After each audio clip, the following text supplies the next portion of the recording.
dutangiranye umukobwa ari mu masuku ameze neza nta kibazo afite. Uyu mukobwa bamwita Feri, gusa uyu mukobwa ni imfubyi, nta babyeyi agira, aba hano muri Oruferina, abana n'abandi bana nabo b'imfubyi, gusa niwe mukuru wari urimo, yafashaga bariya bana akabitaho umunsi ku munsi, ndetse hano akazi n'akamereye nabi ari no kuri telefone yakira message uko cyane filime akantu kandi ntagire ikigucika. Hanaba ni muri Oruferina, yaraje aranateka atekera abandi bana b'imfubyi, abana nabo nawe hano muri Oruferina agakomeza kubitaho, bamwe akaza akabaryamisha, akagerageza kubitaho uko ashoboye kose. Barakwereka hano hari wari urwaye, aramwegera agerageza kumuturisha kugira ngo ibintu bigende neza cyane. Barakwereka Feri nanone yakira message ati vuba vuba banguka ku kazi dore wakererewe.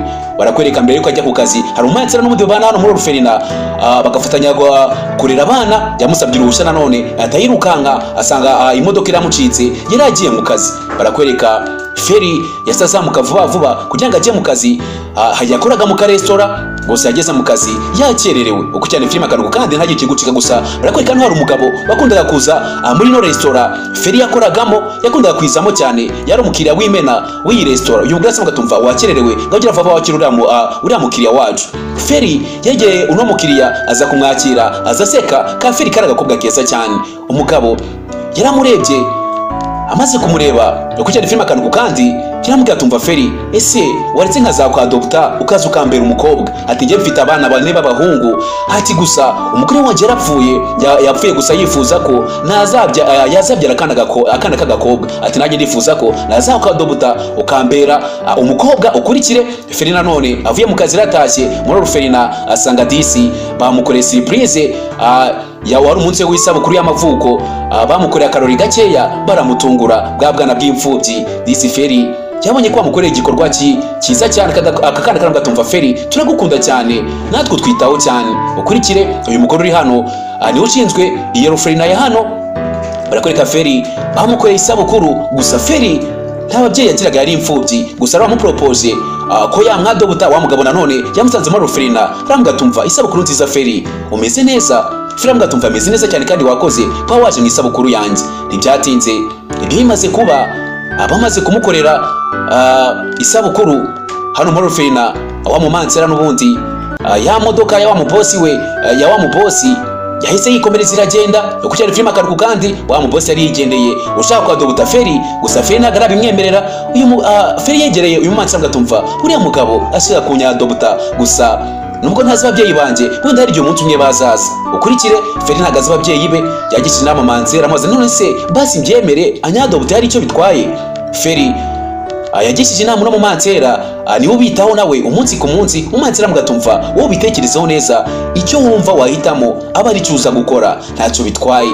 Gusa inama nakugira akwadobse byaba byiza cyane. Nubundi Feri ibyo bimaze kuba yaje mu kazi akomeza gukora akazi kiwe nk'ibisanzwe. Feri yari umwana mwiza cyane w'umunyamutima mwiza, gusa umuriro waragiye.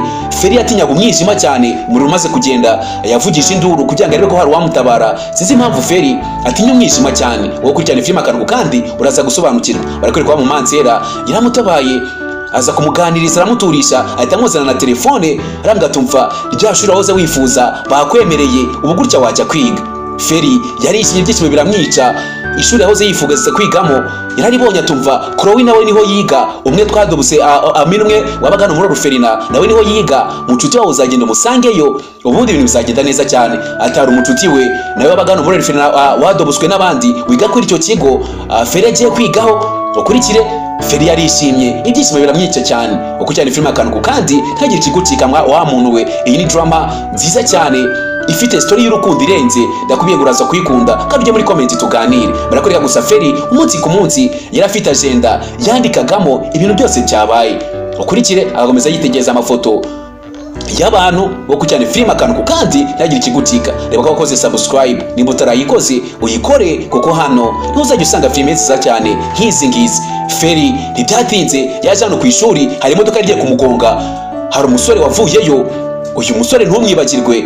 Barakwereka Feri bwa mbere yarageze ku ishuri, cyari ishuri rishya, akiri kujya ku ishuri hari imodoka yari imugonze. Feri gusa reba n'uwari ugiye kumugonga yanga kumusaba imbabazi. Feri biramurakaza umujinya uramwica, yarabarebye abona n'abasore bane bose bavuye mu modoka imwe baza begera uyu musore wundi. Feri ya mbere yarekeje kuri wa musore atumva ni kwa musore we nta nubwo wanansaba n'imbabazi, wari ugiye kungonga, nta soni ntabwo wandebaga. Uyu musore ariyemera, uyu musore bamwita Amigo, umwibuke ntumwibagirwe. Barakwereka atangiye kurwana na Fera ngatumva wagakobwa wenda kwiyamye n'undi munsi nuzongeye kunyinisha. Gusa n'undi musore wabyitegereje, aba basore bose uko ari bane ni abavandimwe. Fera ako kanya yataye agakufi kiwe ntiyabimenya. Amaze gutaga agakufi kiwe, Feri nanone yaje mu ishuri yari mushya kwa kino kigo, yarajitangiye kukitegereza, yarakishimiye cyane. Hari harimo ngo mucuti we bita Chloe wiga kwa kino kigo, baziranye kuva kera hose. Barakwereka Fera aho ngaho hari umusore waje ngatumva nakubonye nakwishimiye, uri mushya kwa kino kigo, ati waza nakujyana kwa principal wacu akanakumenya akanakwandika. Ntibyatinze Feri baraje bamuzana no mu ishuri, bagombaga kumupresenta kugira ngo abandi bose bamumenye. Barakwereka gusa wa mucuti we yamusanze no mu ishuri, agikwiga mu ishuri rimwe. Uyu ni wa mucuti we bita Chloe asanze kwa kino kigo, gusa Chloe yaramwitsimbye kugira ngo atamumenya. Gusa Feri yaramwitegereje aramubona. Barakwereka hano hari undi musore, uyu musore ntumwagirwe bamwita John, yagwego na abasore bane bose bavukana. Kureka gusa Feri agiye kwicarana na wa mukobwa Chloe yarabyanze. Feri arangije ajya kwicarana n'undi mukobwa. Chloe yaje guhita agira inshuti ebyiri z'abakobwa babiri, uwo bita Delice n'uwo bita Vanessa. Abakobwa batangiye kumumenyereza ikigo, gusa wa mukobwa bita Chloe bari bagiye kwicarana yamwanje kandi n'umucuti wiwe yasambwa tumva. Hano rero wa mukobwa we hari abasore bane bari yawahuye bwa mbere nabo bakunyuzuye, ati bose baravukana, gusa bose bafite imico itandukanye. Ukurikire izi ni inkuru. Hano bakobwa batangiye kubwira Feri yahise agira inshuti ebyiri z'abakobwa, nakubwira ngo bamwita Delice, uyu w'igikara, undi bamwita Vanessa. Barakwereka batangiye kumubwira ko bari abasore bose bane bavukana. Uwa mbere uyu bamwita Amigo, ati ni umusore wiyemera cyane wiyumva, gusa azi gutwara. Undi bamwita John, ni umusore utavuga menshi, gusa ni wa muntu wiyemera cyane. Undi nawe ni umusore bamwita David, aratuje, arasabana, araganira, ntari bibyiwe. Ni abavandimwe bane bose bari kugira bamubwira imico yabo bose. Ukurikire bamaze kumubwira imico yabo basore bose yarabumvishe, bose baravukana kandi bose biga ku kigo kimwe. Ukurikirane filime akanuko kandi ntagire ikigucika. Hagati none se ko numva harimo umwe wenyine muzima utiyemera, abandi bose bite byabo, gusa yikoze ku ijosi. Yumva shenete yiwe yayitaye, kandi shenete yawe yayisigiye n'ababyeyi biwe. Barakwereka yese aza kuyishakisha, avuga tumva muri ya mirwano no musara nyuzura, ati ntabure shenete yanjye sinzi ahantu yabiri. Ukurikire bamufashije kuyishaka, ajya yiswa ashoboye kose, gusa ntabwo yigeze ayibona. Baje hano kurya. Uyu ni wa musore Amigo wiyemera cyane. N'abasore bane bavukana ni Amigo, John, David ndetse n'uwo bita Darren. Ni abasore bane bose bavukana. Barakwereka wa musore hari umusore umwe waje muri bamwe bavukana atakuramo umubano mu musatsi wa Feri. Arangije baza kumukinisha, batangiye kumunyuzura, aracyari mushya kwa kino kigo. Barakwereka uyu mukobwa Chloe aziranye n'uyu Feri, yasa afata wa mukufi. Chloe ahita awujugunya, ahita awuca, kandi babanaga muri Orphelina, gusa baza kumwadobuta. Ntibyatinze Feri ari kugenda yaje rukanga kuri Chloe, amukozeho. Chloe amera nk'umwishikuza. Nuza Fera mugatese Chloe, kuki bitwara gutya, kuki umubano wanjye wawuciye? Nari nzi ko nje ngusanga hano basi uzamenyereza ikigo nk'umucuti wanjye.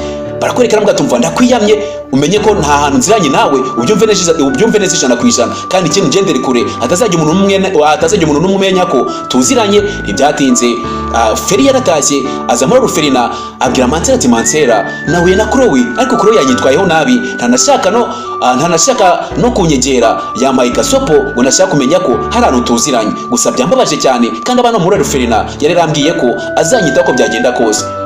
Mansera mugatumva ihangane, ntacyo bitwaye, gusa byose uzabinyuramo, icyo nzi uzajya n'izindi inshuti, ariko nawe wenda azagera kugarukira. Ukurikirane filime akanuko kandi yaje kumurekera Mansera. Barakwereka wa mubosi nanone yagarutse muri Orphelina,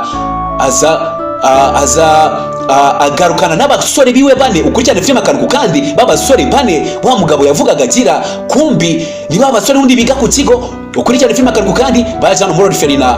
Uyu musore gusa Amigo yanze kubyumva, abwira sati mumva papa, uno mukobwa ntagakine mu rugo rwacu, wamurekera hano ahari ntacyo bitwaye. Ukurikire aba n'abasore bari bavukana, papa wabo ashaka kwatobuta uno mukobwa, kandi bose bariga ku kigo kimwe. Undebere filime kuri iryo hasasa. Iyi nkuru nakubwira irenze cyane, ifite inkuru nziza cyane irenze. Uyu mwanzi mugatumva bano basore se bose n'abaho uko ari bane, n'abasore bane. Uyu bamwita David, undi bamwita